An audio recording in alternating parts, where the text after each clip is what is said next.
नमस्ते सभी को। मैं नीलम अग्रवाल अपने चैनल वैदिक वास्तु से अपने सभी दोस्तों का स्वागत करती हूँ। मैं हूँ एक एस्ट्रोलॉजर और एक आयुर्वेदिक प्रैक्टिशनर।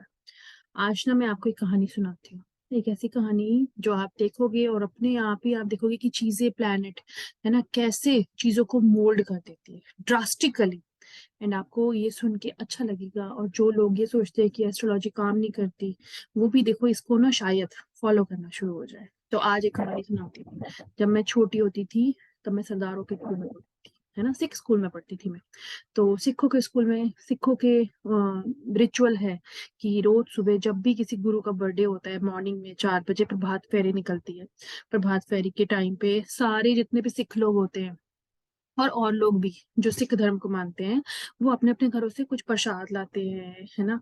या अगर किसी का मन नहीं, कोई कंपल्शन नहीं होता, तो कुछ लोग प्रसाद लाते हैं, कुछ लोग आके उस प्रभात फेरी में हिस्सा बनते हैं ताकि वो गुरु साहब की ब्लेसिंग्स ले, है ना। और कुछ लोग क्या करते हैं, जब गुरुद्वारे में पाठ होता है पूरा पूरा दिन, तो वहां जाके लंगर में हेल्प करते हैं, वहां पे भी जाके कुछ प्रसाद लेके जाते हैं, अपने घर से सामान लेके जाते हैं या सामान ले आते हैं कच्चा या बना हुआ। और वहां पे जितने भी जो लोग आते हैं शरणार्थी, उनको खिलाते हैं, सेवादारों को खिलाते हैं। तो ऐसे एक आदमी होता था, बहुत रिच होता था, पंजाब का। तो वो क्या करता था, जब ऐसे होता था, और उसकी आदत थी, है ना, उसकी आदत होती थी कि जब भी उसको हमेशा गुरुद्वारे जाना या मंदिर जाना और वहां जाके अपने घर से कुछ चाय की पत्ती लेके जाना कि मैं अपनी अपनी पॉकेट के हिसाब से हमेशा जब भी किसी गुरु का बर्थडे होगा तो चाय की पत्ती मैं दूंगा, और जितना मुझसे हो पाएगा और भी मैं दूंगा, है ना। और मैं इस तरह से लोग मेरी चाय की पत्ती यूज करेंगे और सेवादारों को और शरणार्थियों को चाय पिलाएंगे।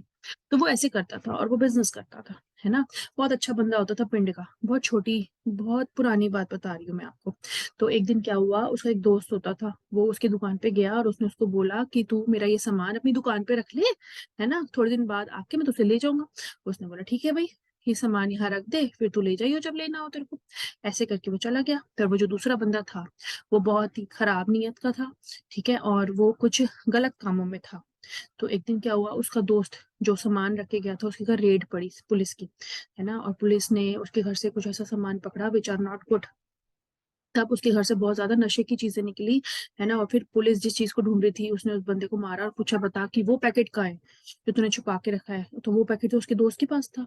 उसने फिर पुलिस को बताया कि वो मेरे एक दोस्त के पास है, मैंने वहां रखा है। तो जब पुलिस वहां पे गई तो उसे उस बंदे के शॉप पे वो पैकेट मिला, और पुलिस ने उसको भी पकड़ लिया। भाई जहां सामान मिलता है पुलिस तो किसी पे बिलीव नहीं करती। पुलिस ने देखा भाई ये सामान इसके शॉप पे मिला, ये तो इसका, ये तो दोनों मिले हुए हैं। तो पुलिस दोनों को पकड़ के जेल ले गई। तो वो जो उसका दोस्त, सही वाला दोस्त था, गुड फ्रेंड जो था, जिसके पास उसने सामान रखवाया था, उसने बोला जी मेरा तो सामान है नहीं, मैं तो सीधी सादी रोटी खाने वाला बंदा हूँ, शरीफ बंदा हूँ, है ना, 1 नंबर का काम करता हूँ मैं, ये 2 नंबर के काम नहीं करता, तो आप मुझे बख्शो, है ना, ये तो इसने मुझे दिया था। तो जो उसका दोस्त था उसने माना कि ये पैकेट मेरा है, मैंने इसे दिया था, है ना, आप इसे छोड़ दो, इसका लेना देना नहीं है। लेकिन पुलिस तो नहीं मानती।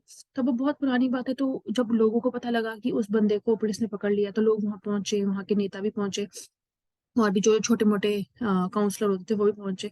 पर पुलिस कहाँ मानने वाली थी। पुलिस को तो जो दिखता है वो मानते हैं। तो ऐसे करके अब वो बेचारा तो फंस गया, लेना एक नहीं देना दो। तो वो बंदा क्या करता था, जब भी किसी गुरु का बर्थडे होता था और हर महीने जब भी, है ना, बिना सोचे, वो रेमेडी नहीं करता था, ठीक है, बिना सोचे वो क्या करता था कि चाय की पत्ती गुरुद्वारे ले जाके जहाँ पे लंगर बनता होता था वहां उन्हें दे देता था। और उन्हें बोलता था इस चाय की पत्ती को आप यूज करो, जब खत्म हो जाए तो आप मुझे बता दो, अदरवाइज तो मैं दे ही जाऊंगा, है ना। तो वो ये रेमेडी करता था। सो तो तो चाय की पत्ती क्या है, चाय की पत्ती राहु है। और गुरुद्वारा क्या है, गुरुद्वारा जुपिटर है, भगवान की जगह। जुपिटर ही एक ऐसा प्लेनेट है जो राहु को कंट्रोल कर सकता है, उसकी खराब चीजों को रोक सकता है। तो जब पुलिस वालों ने उसकी बात नहीं मानी, उसने आस छोड़ दी उस बंदे ने कि अब मैं क्या करूं, तभी अचानक से एक नेताजी आए और उन्होंने पुलिस वालों को कन्विंस किया और उसे छुड़वा लिया। तो देखो, जाने अनजाने में किया हुआ एक अच्छा काम उसको कैसे बचा के ले गया, है ना। उसका दोस्त तो जेल में चला गया क्योंकि उसने तो गलत काम किया था, लेकिन वो कुछ कष्टों से जरूर गुजरा, लेकिन बच भी गया। देखो है ना? तो जब राहु की दशा चलती है या राहु का कुछ आपकी कुंडली में गलत इफेक्ट है, तो आपको अचानक से क्या होगा ना कोई कोर्ट केस की प्रॉब्लम हो जाएगी, आपके घर में हेल्थ इश्यू आ जाएंगे, आपके ससुराल वालों से चीजें खराब हो जाएंगी। तो देखो, मैं यहाँ पे आपको ये नहीं कह रही कि आप भी जाके गुरुद्वारे में ऐसे कुछ करो, लेकिन अगर आप राहु की चीजें कुछ गुरुद्वारे में जाके दान दे दोगे तो आपको इन सब चीजों से नॉर्मली छुटकारा मिल जाएगा। जैसे राहु मेडिसिन भी होती है, जब आप देखते हो ना किसी सरकारी हॉस्पिटल में या किसी ऐसे हॉस्पिटल में जहाँ बहुत गरीब लोग हों जो अफोर्ड नहीं कर सकते, अगर आप उन्हें कुछ मेडिसिन दान दे देंगे, अगर आपके घर में बहुत हेल्थ इश्यू चल रहे हैं या आपके घर में कुछ कोर्ट केस चल रहे हैं या आपके घर में बार बार कुछ प्रॉब्लम चल रही है, तो आप मंदिर या गुरुद्वारे में कोई भी चाय की पत्ती ऐसे ही देकर आइए, किसी में टाई अप नहीं करनी, है ना? थर्सडे के दिन देनी है ना? और मेडिसिन भी आप थर्सडे को दे सकते हो। तो अगर आप ये दो चीजें करते हैं तो आपको इसके बहुत अच्छे रिजल्ट मिलते हैं। तो ये थी एक छोटी सी स्टोरी, एक ऐसी स्टोरी जिसमें बहुत सारे लोगों का एक छोटी छोटी चीजों से कितना अच्छा हो जाता है, लेकिन नीयत अच्छी होनी चाहिए। लेकिन अगर आप बहुत सारे लोग गलत उपाय देते हैं, है ना, अपने जो कस्टमर्स होते हैं उनको गलत स्टेटमेंट ऑफ माइंड देते हैं कि नहीं आपकी कुंडली में ये है, तो ये भी उनके लिए एक संदेश है कि आप जो बोल रहे हैं आप अपने कर्म बना रहे हैं। तो जो दिखता है जो है आप वो ही बोलिए।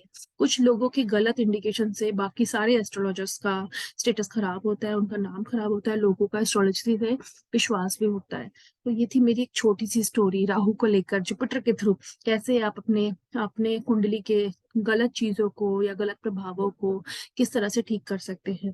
देखिए, कोई ग्रह अच्छा हो तो अगर आप उसे बांटेंगे तो बहुत अच्छा है, कोई ग्रह वीक हो है अगर तब भी आप उसे गुरु स्थान में जाके बांटेंगे, वो आपको प्रॉब्लम कर रहा है बांटेंगे तब भी वो अच्छा होगा। किसी भी चीज को देने से कोई कोई चीज खत्म नहीं होती जी। तो ये एक मिथ है कि अगर हमारा कुछ खराब है तो अगर हम उसे बांटेंगे तो खराब होगा, नहीं जी, ऐसा नहीं है ना? हम किसी ऐसी जगह नहीं दे रहे, हम मंदिर में दे रहे हैं या हम उनको लोगों को दे रहे हैं जो नीडी हो। सो आई गेस कि मेरी वीडियो सबको समझ आए और आप मेरे चैनल को लाइक और सब्सक्राइब करें। Thank you so much. This is Neelam Agarwal.